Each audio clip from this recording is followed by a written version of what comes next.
Assalamualaikum warahmatullahi wabarakatuh. Perkenalkan, nama saya Aldino Putra Mulyadi Ramadan dengan NIM 1929142049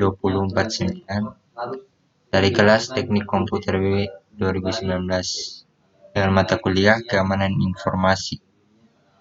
Saya di sini akan menjelaskan yang berkaitan dengan keamanan informasi, dan saya memilih sabotase dunia maya.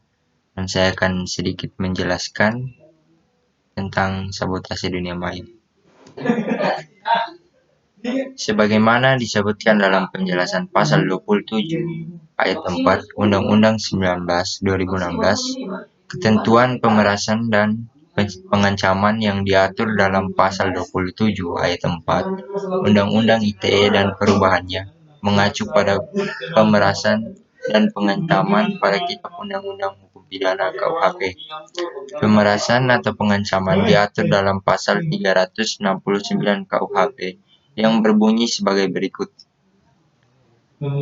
Barang siapa dengan maksud untuk menguntungkan diri sendiri atau orang lain secara melawan hukum dengan ancaman pencemaran, baik dengan lisan maupun tulisan, atau dengan ancaman akan membuka rahasia, memaksa seseorang supaya memberikan barang, sesuatu yang seluruhnya atau sebagian kepunyaan orang itu atau orang lain, atau supaya membuat hutang atau menghapuskan piutang, diancam dengan pidana penjara paling lama 4 tahun. Kedua, kejahatan ini hanya dituntut atas pengaduan orang yang dikenakan kejahatan itu.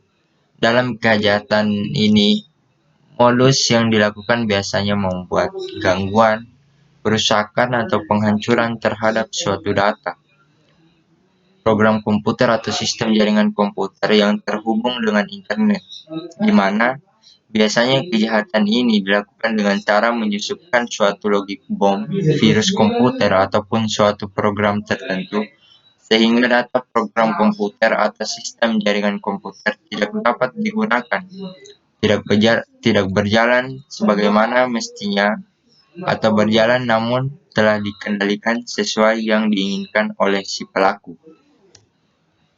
Nah, saya telah mendapati sebuah contoh kasus di mana tercatat 64 warga negara Taiwan dan Tiongkok yang melancarkan operasi penipuan sibernetika atau cybercrime di Indonesia.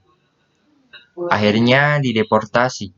Pemulangan puluhan pelaku kejahatan lintas negara ini dikawal ketat oleh Kepolisian Daerah Metro Jaya yang dipimpin oleh Direktur Reserse Kriminal Umum Polda Metro Jaya Kombes Krisnamurti. Mereka dipulangkan ke negaranya untuk ditindaklanjuti proses hukumnya. Nah, dari masalah ini saya mengambil solusi. Kita sebagai pengguna media sosial harus berhati-hati, dan alangkah lebih baiknya kita mempelajari lebih teliti tentang cybercrime, sehingga kita bisa sedikit memahami apabila ada tanda-tanda mencurigakan tentang sabotase dunia maya dan semacamnya bisa dihindari.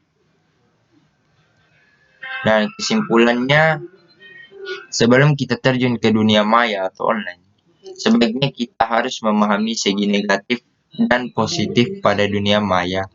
Karena ketika kita masuk tanpa tahu apa yang ada di dalamnya, maka kita akan menuruti yang ada di dalamnya, sehingga kita dapat dibodohi oleh sisi negatifnya. Nah, mungkin itu saja yang bisa saya jelaskan. Lebih dan kurangnya saya mohon maaf. Wabillahi taufik wal hidayah. Wassalamualaikum warahmatullahi wabarakatuh.